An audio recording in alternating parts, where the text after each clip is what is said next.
1:30. So at 1:20, if you'll meet us around the corner at section 3. Okay. In the meantime, you're welcome to explore. Just don't be on the road. So go up and explore around, and then we'll see you at section 3. Okay. Okay. Thank you. Perfect. So at about 1:30.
Oh my gosh. As soon as that group goes into the house with their guide, we're not guides. We're just trying to get everybody on the right tour. As soon as they go in, we're going to move you all up to section 1. And that's where your guide comes down. They're going to give you some information about the outside of the property and then take you all into the house, okay? Now you folks have a highlights tour. It's 45 minutes. It covers the ground level. About 90% of what you're going to see is original, simply because the foundation has been very active in trying to reacquire land, furnishings, and artifacts. When you go inside, just, to help us with preservation, just be mindful of walls, doors, railings, knobs, that kind of thing. Also, we ask, please no eating or drinking while you're in the house. You're welcome to have it, seal it up, and put it. Yep. All right, great. You can put your tickets away and kind of relax and clear land for cash crops. And then the bricks have to be made by hand from the red clay cleared from the mountaintop, baked in hot ovens. And finally, after a few years of living in a little brick cottage on the other side of the mountain, he and his wife Martha and little baby Martha will get to move into the house. 15 years later, Jefferson decided he needed a bigger house. He's going to add a second story, a third story. French features from his time in France, with big windows and skylights. And then he'll decide after 40 years of construction, he's going to just relax and enjoy his house. This is the way it will look in retirement. It'll be 21 rooms, 3 stories. Now, the reason it looks the same as it did over 200 years ago when Jefferson was alive is because a man named Uriah Levy heard that Monticello was for sale. And he decided to buy it. Now, he bought it because of something you're going to see on your way down the mountain when you pass by the Jefferson Family Cemetery.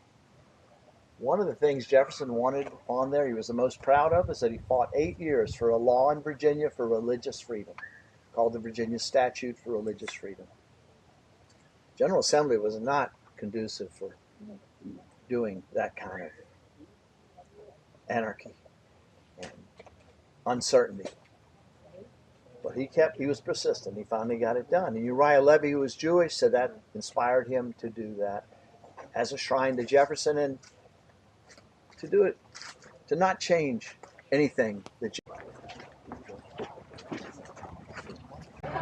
But I was so full of vinegar. I gave it back.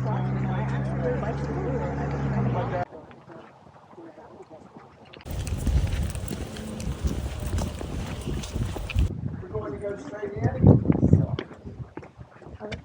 And it looks like everybody's got backpacks off their back and on the front. If you take care of that, that'd be great. That way you won't bump into anything. Everybody come on in, let's look around.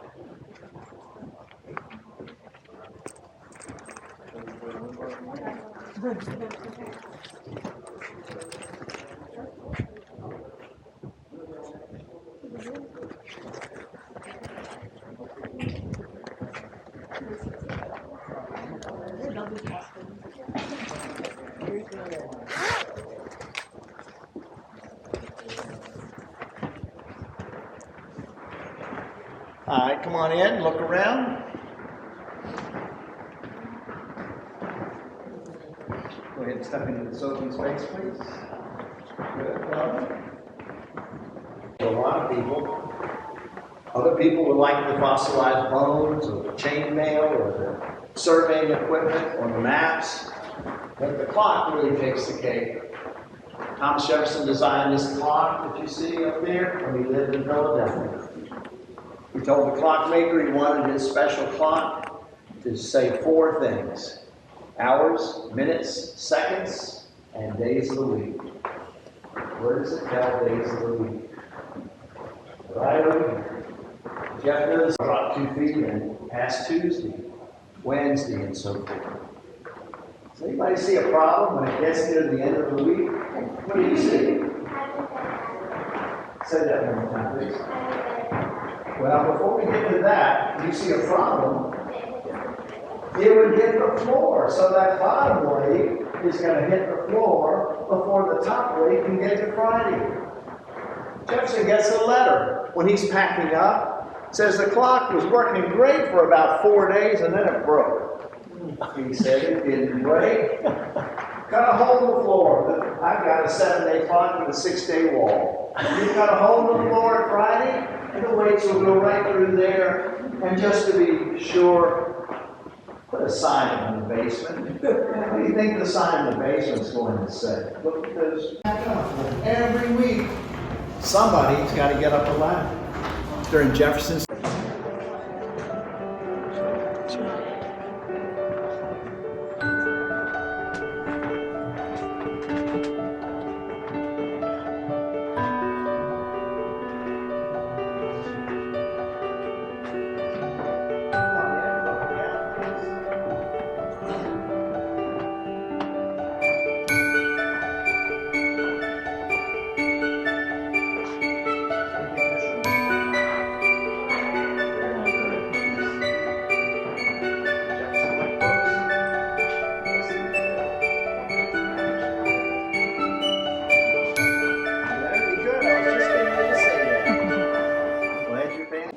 see if you're smarter than a 2nd or a 4th grader. What grade are you all in? 3 and 5. 3rd and 5th? Off by a year, sorry. All right. Somebody near the door, let me know when everybody's in the room, please. All right. And I've got a chair up here for any adults that are ready to sit down. Please help yourself. So, you're not an adult. All right. So, we're going to find out if you're smarter than a 5th and a 3rd grader. Question was, which books on this shelf are original? And what's original mean, Mr. 5th grader? In the glass. Exactly. Yay. If something's really valuable, you put it, you protect it. So those are the original ones. Now, what about the others? Are they real? Yes. They just didn't belong to Thomas Jefferson. So why do we have them here? Well, our researchers know the names of the books, the thousands of books Jefferson had. And they found books that had the same title, the same author, and they collected them. So we make this room look kind of like it did when Jefferson lived here, but the really special ones we have behind glass. Now, why don't we have all 8,000 books that Thomas Jefferson owned? Well, one, we wouldn't have space for 8,000 books, would we? We don't know how Jefferson had room for 8,000 books. But Jefferson couldn't afford to have thousands of books. But he found out a way to do it. He borrowed money from the Bank of England. Now, why did the Bank of England think he was rich? What did he inherit from his father? Land, slaves. Very tools. good. Land, slaves, and tools. Perfect. Perfect answer. And he's going to mortgage those or put them as collateral. Thomas Jefferson. If I say the desk original, that means he wrote letters there. And if he used this copy machine to copy letters as he was writing them with a ghost pen attached, then that polygraph is original. So take a look at those items and the others, and we'll head on into the next room. This way, please.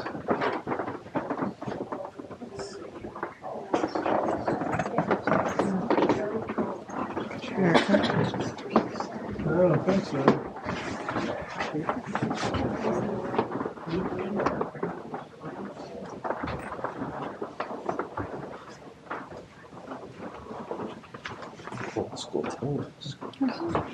While you're waiting, look around the room, look up high. We're talking about a lot of features in this room, so I need you to be ready to look at them. More books. More books.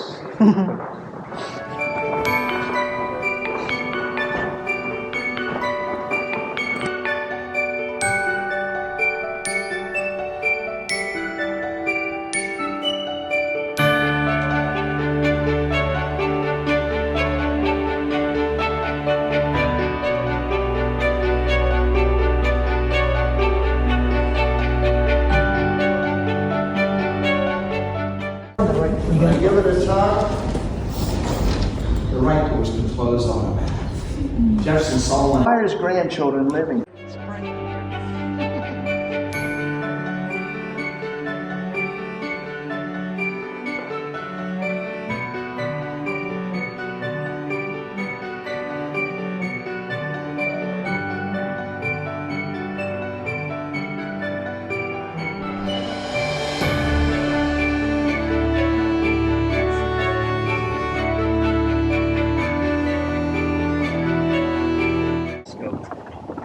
And he's looking out for something he designed in Charlottesville.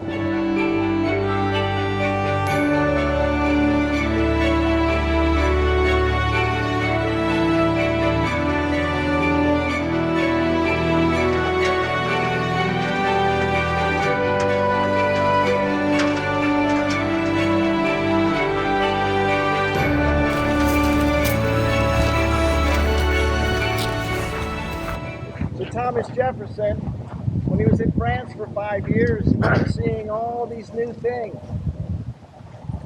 Here's my fifth graders tell me something he